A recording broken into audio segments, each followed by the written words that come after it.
Donc, vaccinés, non vaccinés, professionnels, citoyens, aujourd'hui nous devons rester unis pour la défense de l'hôpital, pour la défense de l'accès aux soins, pour la défense de nos droits et la défense de nos libertés. Nous sommes face à un pouvoir irresponsable qui fait peser sur nos têtes un risque d'effondrement du système de santé. C'est la responsabilité du gouvernement de permettre l'accès aux soins pour tous. Là, ils sont sur la démarche inverse avec un pass sanitaire limitant l'accès aux soins et fragilisant fortement l'ensemble du système. On n'a jamais autant manqué de personnel, on l'a vu encore cet été, dans tout le département et dans toute la région. De nombreux services d'urgence sont fermés la nuit cet été par manque de personnel et de nombreux autres étaient au bord de la rupture. Et la majorité présidentielle va fortement aggraver ce problème avec un effet domino s'ils campent sur leur position. C'est gravissime ce qu'ils font. De nombreuses directions d'établissements se préparent à des fermetures massives de services dans la région, à tel point qu'ils sont en train de préparer des scénarios catastrophes avec une entraide régionale et des transferts de patients à partir du 15 septembre. Il faut les faire revenir à la raison.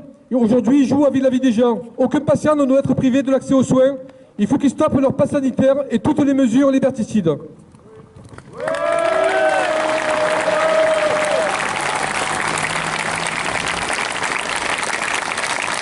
Ensuite, le second problème, mais plus directement lié au risque d'effondrement du système, c'est l'augmentation des pressions pour faire craquer les personnels. C'est totalement inacceptable. Les mesures autoritaires du gouvernement sont la goutte d'eau qui est en train de faire déborder le vase. Il faut convaincre et non contraindre. Pourtant, ils ont fait le choix inverse, c'est-à-dire celui du pistolet sur la tempe. Castex est encore intervenu ces derniers jours pour menacer les personnels. C'est totalement insupportable.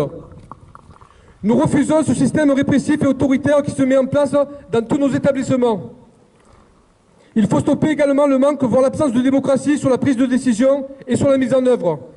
On ne peut pas se permettre de perdre un seul personnel actuellement au regard de l'activité importante et de l'état extrême de tension qu'il y a dans notre secteur d'activité. Dans un pays où il y a plusieurs millions de chômeurs, il est intolérable d'interdire à des personnes de travailler.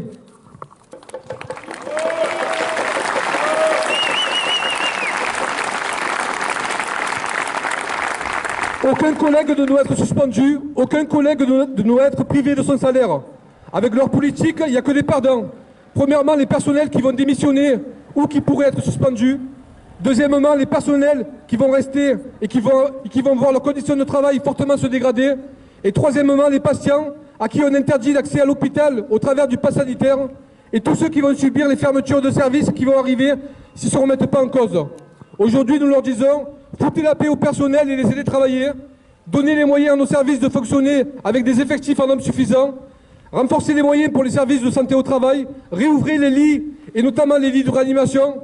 Aujourd'hui, ce qu'il faut savoir, c'est qu'il y a seulement 460 lits de réanimation dans la région PACA pour 5 millions d'habitants.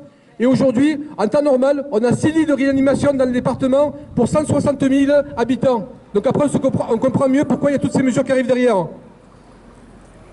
Donc aujourd'hui, enfin, je voudrais dire, permettez à celles et ceux qui sont malades d'être soignés.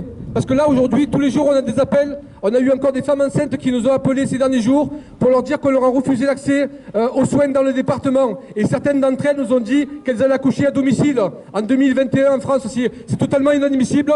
Donc c'est pourquoi nous continuerons le combat. Et encore un grand merci à toutes celles et tous ceux qui font le choix de lutter. Merci.